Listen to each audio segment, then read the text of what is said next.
क्या आप जानते हैं, रावण, लंका का राजा, एक जटिल और अद्वितीय चरित्र था। उसकी कई अनसुनी कहानियां हैं जो उसके व्यक्तित्व के विभिन्न पहलुओं को दर्शाती हैं। एक, विद्या का ज्ञाता। रावण एक महान विद्वान था। उसने वेदों और शास्त्रों का गहन अध्ययन किया और कई ग्रंथों की रचना की, जैसे रावण संहिता और अर्क प्रकाशम। 2.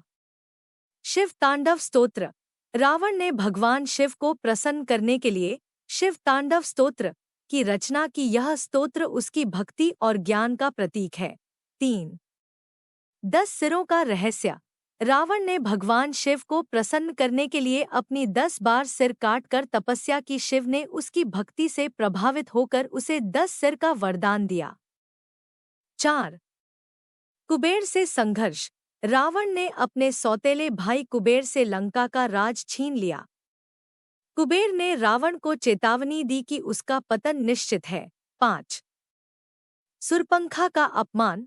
सुरपंखा, रावण की बहन, ने राम और लक्ष्मण से बदला लेने के लिए सीता का अपहरण करने के लिए रावण को उकसाया।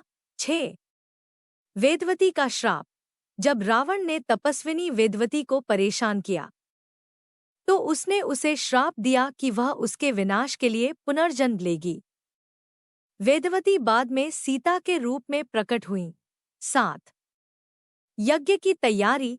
युद्ध के अंत में रावण ने विजय सुनिश्चित करने के लिए एक यज्ञ आयोजित किया, लेकिन राम ने उसकी योजना को विफल कर दिया। 8.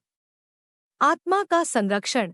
युद्ध से पहले रावण ने अपनी आत्मा को एक ऋषि के पास सुरक्षित रखा। जब राम ने उसकी आत्मा को मुक्त किया तब वह पराजित हुआ। 9. महान संगीतज्ञ। रावण एक कुशल संगीतज्ञ था और उसने वीणा बजाने में महारत हासिल की थी। उसकी संगीत प्रतिभा को सभी मानते थे। 10. महानता और पतन। रावण में कई गुण थे, लेकिन वह अपनी इच्छाओं पर नियंत्रण न रख पाने के कारण अपने पतन का कारण बना।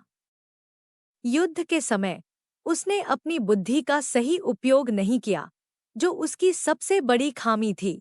ये कहानियां रावण के जटिल चरित्र को दर्शाती हैं और यह दिखाती हैं कि वह केवल बुराई का प्रतीक नहीं था, बल्कि एक महान विद्वान और संगीतज्ञ भी था।